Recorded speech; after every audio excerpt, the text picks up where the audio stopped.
host and only back, Pietrangelo. As you guys know, the Stanley Cup Finals is finally here, and that means the season is coming to a closure. But in October, we have the NHL Draft coming up and the NHL Free Agency.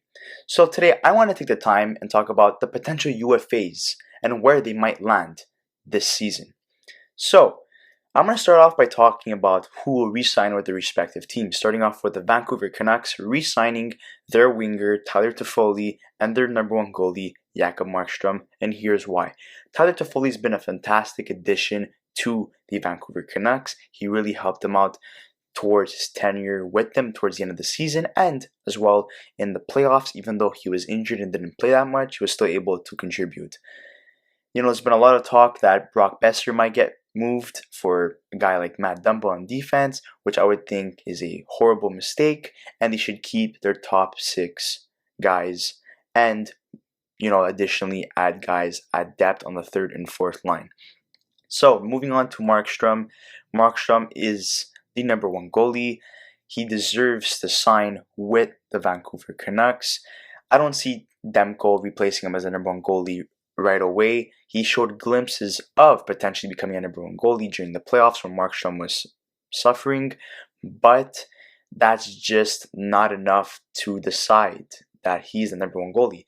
Teams like the Pittsburgh Penguins, for example, made the same mistake when they chose Matt Murray over Marc-Andre Fleury, and they paid a big price for that, and Matt Murray's name is on the trade block and potentially going to be moved this season. So, Markstrom is their guy. He should sign a 3-year deal at $5 million per season. So it's not too long term, but it gives Demko a chance to develop into a number one goalie. And Tyler Toffoli is probably going to sign a 3 to 4 year deal at $4.5 to $5 million per season. Now moving on to the Las Vegas Golden Knights, they're going to name Robin Lehner their new number one goalie and re-sign him to a 5-year $5.5 million contract. Marc-Andre Fleury's on his way out as we speak. He's either going to be bought out or he's going to be traded. A lot of teams are interested in his services. Robin Lehner is younger. Yes, he hasn't won as much as Fleury has won in his career, but when it comes to the term and the money, it makes more sense to have Lehner as the goalie and part ways with Marc-Andre Fleury. So now moving on to the Montreal Canadiens, you have Eli Kovalchuk potentially going to return with the Montreal Canadiens. He's going to play a 3rd line role at the left wing. He was able to put up a lot of good points with the Montreal Canadiens and really help them score more goals, which they lack. And being a 3rd line player is really going to help them. I see him signing a 1-year deal at $1.5 to $2 million. Yes, he might be offered more money with other teams, but I think the fit wouldn't make sense and his minutes would be reduced. And I think he wants to play a bigger role. The Canadiens are going to offer him that. Moving on to Taylor Hall signing with the Montreal Canadiens.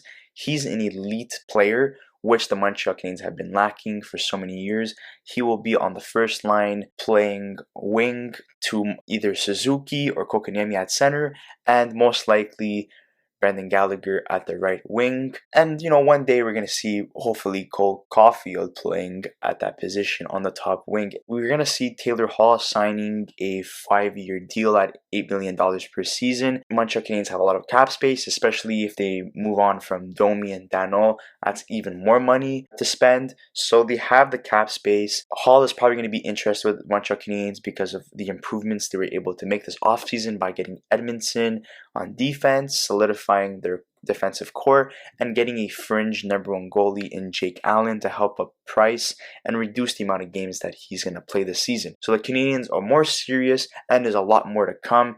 I think Taylor Hall is going to be very attracted to this team and will be a big piece for this upcoming season and the seasons to come. So now the big surprise here is Alex Pietrangelo going to New York Rangers. They have guys like DeAngelo playing the right defensive pairing right now. DeAngelo is a restricted free agent, which I could see being traded for a 2nd line centerman, which they have been rumored to be interested in, and they don't mind parting ways for DeAngelo if they are able to acquire that. And, the first line's already established with Zibanejad, Panarin, and potentially Alexis Lafreniere being drafted by them. And the defensive core with Adam Fox coming up in the rankings and potentially signing a guy like Pietrangelo brings leadership, a lot of minutes, and a two-way ability on defense, defensively and offensively, which is going to be perfect. They're going to have enough money to sign him and sign guys like Ryan Strome, who has been a big addition to the New York Rangers the last 2 seasons. And you have guys like Mark Stahl and Smith on defense playing the left defensive position, who have 1-year deals left, so they could potentially be flipped as well and gain more money for them to sign players like Pietrangelo. So there's a lot of situations where the New York Rangers could potentially come on top and win the sweepstakes for Pietrangelo, and it's going to be harder for teams like the Toronto Maple Leafs or the Las Vegas Golden Knights to clear that much cap space. So the New York Rangers are an up-and-coming team. They're going to have the money if they do all those moves, and they're going to be a very scary team, being able to compete against teams like the Tampa Bay Lightning and Boston Bruins. Now moving on to the Detroit Red Wings, where we have Torey Krug going back to his hometown and signing a long-term deal of 7 years and $7 million. So you have the term and the money. So that's going to be a fantastic fit for both sides. You have Steve Yzerman, who's a very good GM, and he's going to persuade Krug to come back to Detroit. And I don't think he has a problem coming back to a team that is in the process of rebuilding. They have so many good pieces like Zdeno and Manta and Bertuzzi on the team right now, and they have a surplus of prospects and picks as well. So this team is in good hands in the upcoming seasons, and Torey Krug is going to be happy what he gets as a contract, especially going back home. Moving on to the Ottawa Senators, where you have Alex Galchenyuk potentially being a left winger or a center. He was drafted as a center by the Montreal Canadiens, and Corey Crawford being their new number 1 goalie. I would see Galchenyuk possibly signing a contract of 1 season, $2.5 million. It's going to be an experiment what they did with Anthony Duclair last season, signing to a 1-year deal, and he so happened to explode. So that was a great fit for both sides, and I think they're going to try the same experiment with Galchenyuk. You have so many good prospects coming up, fantastic players on the team that are so young and have so many more years and so much potential to offer. So this team's going to be a very good team in the upcoming years. So it could really help up Galchenyuk. You know, he's not that old either, and he has a lot of potential. So pairing him up with those younger guys could really help benefit both ends of the spectrum. I think Galchenyuk's going to get his last chance with the Ottawa Senators, and it's really going to help out his career. So now moving on to Corey Crawford. Corey Crawford is up there in age, but I don't see him coming back to the Chicago Blackhawks. I see him signing a 2-year, $3.5 million, becoming the number 1 goalie of the Ottawa Senators. Yes, they're not a team that's going to win a Stanley Cup anytime soon, but a team like Ottawa is desperate for a new number 1 goalie, with Craig Anderson being way too old, and I don't see him coming back next season. And it's going to give the Ottawa Senators more of a competitive drive, and they're going to be more of a competitive team compared to the last 3 seasons. So that's really going to help them out. Now moving on to the San Jose Sharks, we have Anton Khudobin, the big unsung hero of the Dallas Stars this season. He has helped the team to go to the Stanley Cup Finals after Ben Bishop was injured. They had a rough start in the beginning, but they really propelled themselves to be a top contender. And if he could walk away with a Stanley Cup, that's really going to help his case as a UFA. And he could ask for a short-term deal, but for a lot of money. So he has been fantastic the last couple of years as backups on different teams. So I see him going to the San Jose Sharks for a 2-year, $3.5 million contract. He's going to replace Martin Jones as a new number 1 goalie. He didn't really pan out there. Aaron Dell is a UFA, so I don't see him coming back either. Khudobin is a very underrated goalie, and he has proven his worth as the new number 1 goalie of the San Jose Sharks. Now moving on to the Toronto Maple Leafs. Ever since losing Nazem Kadri as a third-line center in the trade for Tyson Barrie, it really showed this play and round, because they didn't even make the playoffs, that they needed help on the 3rd and 4th line. So Joe Thornton coming in and signing a 1-year deal at potentially $3 million is really going to help them. He brings aggressiveness. He still has some playmaking ability. He could still be on the score sheet. He's not the player that he once was, but he is fantastic at what he's able to do, and what he's going to be able to contribute for the Toronto Maple Leafs is leadership, aggressiveness, and help the depth finally be stabilized. Now moving on to the New York Islanders, I see Zdeno Chara going back to the New York Islanders because Lou Morello loves his veterans, and acquiring Chara's services is fantastic. He's a leader, he's still able to play at past 40 years old, and I don't really see him going back to the Boston Bruins, which is really not the case in the situation anymore. I think Chara is ready to move on. I think Boston's ready to move on. They want to be a little bit younger. And Chara is going to sign a 1-year deal at potentially $2 million. They have to re-sign Barzal. And I see a lot of players leaving as UFAs, like Andy Green on defense. So I could see Chara replacing him on defense at the third pairing, or potentially even the second pairing. But I think it's going to be a great fit for both sides. Now moving on to the Edmonton Oilers, and they're going to sign Erik Haula, who is a left winger, and Sami Vatanen at a right position on defense. Erik Haula could potentially be the first or second line. I know it's a little bit of an overstatement in this case because Erik Haula is more known as a third line player, but they're going to be desperate to sign someone who could play with either McDavid or Draisaitl or franchise players. But Anastasiou is not going to cut it, or Tyler Ennis on the wing. They have Ryan Nugent-Hopkins, but he could potentially be moved as well for maybe a defenseman. Edmonton is going to sign him to a 4-year, $4 million contract. It might be a little bit steep, but they're desperate and they can make a lot more cap space if they buy out James Neal. And moving on to Sami Vatanen, they're weak on defense. They only have one pairing, which is Bear and Darnell Nurse on the first pairing. The second and third pairing are very weak. Yes, they have prospects coming up that could potentially play in those roles at the second or third line pairings, but Vatanen will be able to establish himself on the second pairing, coming in at 2 years, $3.5 million.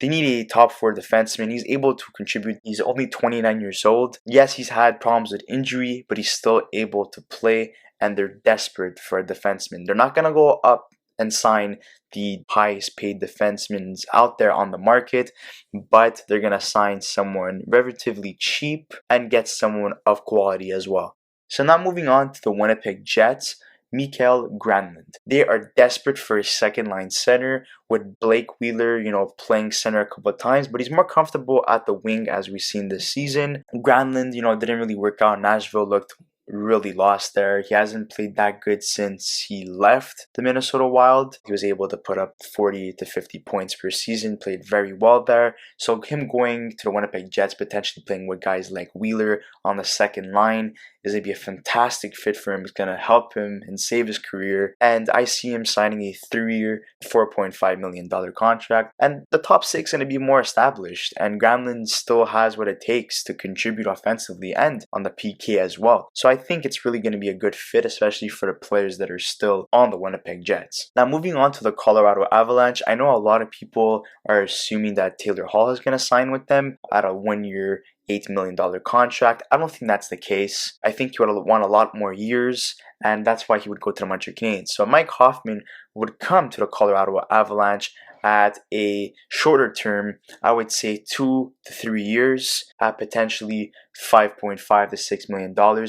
He is an elite sniper. Yes, there's been problems surrounding him and his wife in Ottawa, and getting traded to San Jose, then getting flipped to the Florida Panthers, where he did very, very well there. He's going to be able to play on the second line with either Vatanen, McKinnon, Landeskog. So I think it's going to be a fantastic fit there.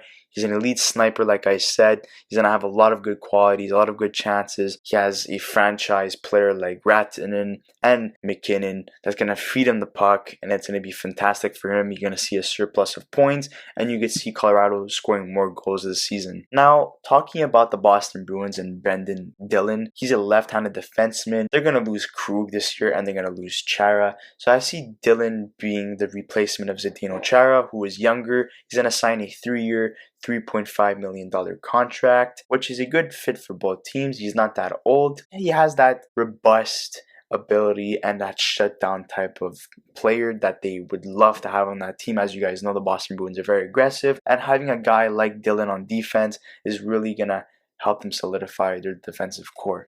Now, moving on to the Buffalo Sabres, they're going to make a big splash by getting 2 of the top 10 players in the free agency this season. With Evgeny Dadonov at the right wing, he is a fantastic playmaking player, has a fantastic IQ ever since leaving the KHL, coming to the NHL and signing with the Florida Panthers has been a great fit, but I see him moving on from the Florida Panthers and coming to play with the Buffalo Sabres, where he'll be playing on the same line as Jeff Skinner and Eric Staal and solidifying himself in the top 6 role with the Buffalo Sabres. I see him signing a 3 to 4 year deal at $5 or $5.5 million, and they have the cap space to spend. And moving on to their goalie, Brendan Holtby, they're dying for a number 1 goalie. They have Ullmark, who has shown potential as potentially becoming a future number 1 goalie, but Brendan Holtby is their guy. I see him signing a 5-year deal at $6.5 million.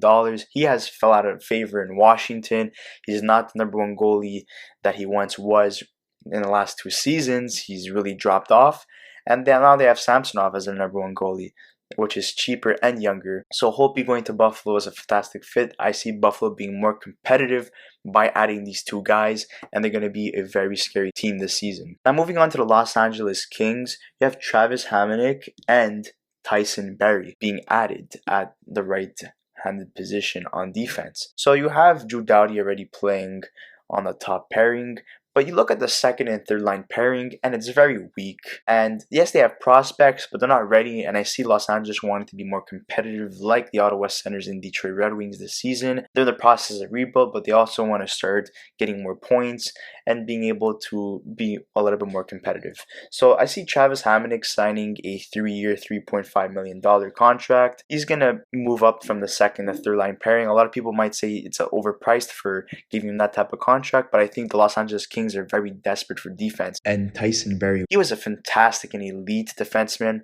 on the Colorado Avalanche. He was able to put up a lot of points, and once he left and going to Toronto Maple Leafs, he didn't really play well under Mike Babcock and their new coach. Him being on the second line pairing, yes, it's not the ideal situation for him, but you're not going to surpass Drew Doughty on the first pairing. And I see him more of an experiment for the Los Angeles Kings. He wants the money, but a lot of teams are scared to offer him the money after his last season. And I see Los Angeles giving him a 2-year, $6 million contract. So that's going to be a fantastic fit. And I think he's really going to help propel himself to be the defenseman he once was 2 years ago. Now moving on to the New Jersey Devils. This is a team who is in the process of rebuild as well, but they have so much money to spend and their defense is really weak compared to their offense. So TJ Brodie is a left-handed defenseman. I think he's fallen out of favor in the Calgary Flames. They want to change their defensive core a little bit, and I think TJ Brodie's asking too much money. So him signing with the New Jersey Devils at a 3-year, $5 million contract is going to be fantastic, and his partner will be PK Subban. PK Subban is in desperate need of a partner, and I think TJ Brodie going there, playing with Mark Giordano for so many years, is really going to help both players, and their defense is going to be way better off with these 2 guys playing on the top line pairing, and they're going to be a lot better this season. A lot of people had high expectations for them last season, but I think the expectations are going to be a lot more higher this season with the up and coming talent they have, which is fantastic, and with the amount of money they have. So they have a lot more money to spend on players like TJ Brodie. Now, Kevin Shattenkirk going to the Calgary Flames is a fantastic fit because they want a guy that's more of a shutdown role, something like Mark Giordano. Shattenkirk, I see him signing a 3-year, $4 million contract. He's really proven his worth with the Tampa Bay Lightning. I don't see him going back to Tampa Bay because he's going to be asking for way too much money and they have a lot of guys to sign there. I see him be on the first line pairing, which is going to be a fantastic fit with Mark Giordano.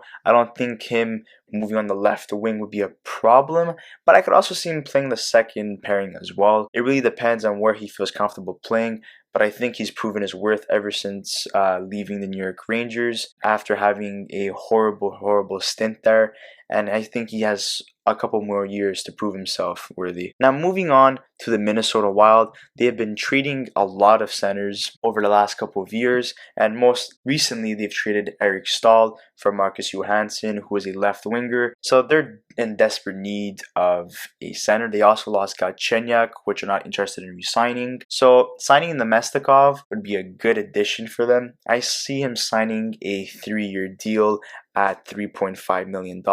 I wouldn't necessarily consider him a plug-in just to say that they have an extra center, but I see him playing a second line role. He was able to play fantastic with the Ottawa Senators after being dealt from the New York Rangers. Then he got traded to Colorado. He had his moments there, obviously, but I think he's still able to play at a competitive level. He's going to be able to help Minnesota, which has been lacking center depth, and he's going to be a good addition for them. And now moving on to the last guy, Wayne Simmonds, going to the Florida Panthers. He's going to be signing with them because they lost Dandanov and they're losing Mike Hoffman potentially. So a cheaper option would be Wayne Simmonds at a 2-year, $3 million contract. It's a low risk, high reward situation. He's not the player he once was, but I see him potentially being tried out with either Huberdeau and Barkov on the top pairing. And if it doesn't work out, potentially slide him down to the second or third line pairing. I don't see him playing the fourth line. I think he's way better than that. And they have a couple of good prospects coming up as well. So I wouldn't really give up on him. And, signing a 2-year deal at $3 million is very safe for them. So might as well just take the risk. Same thing with Galchenyuk. So I just wanted to say thank you so much, guys, for listening once again. If you guys are not okay with what I've said, my predictions, don't forget to put your predictions in the comment section below. And if you want to check out anything hockey related, go ahead. I have a whole playlist of hockey videos.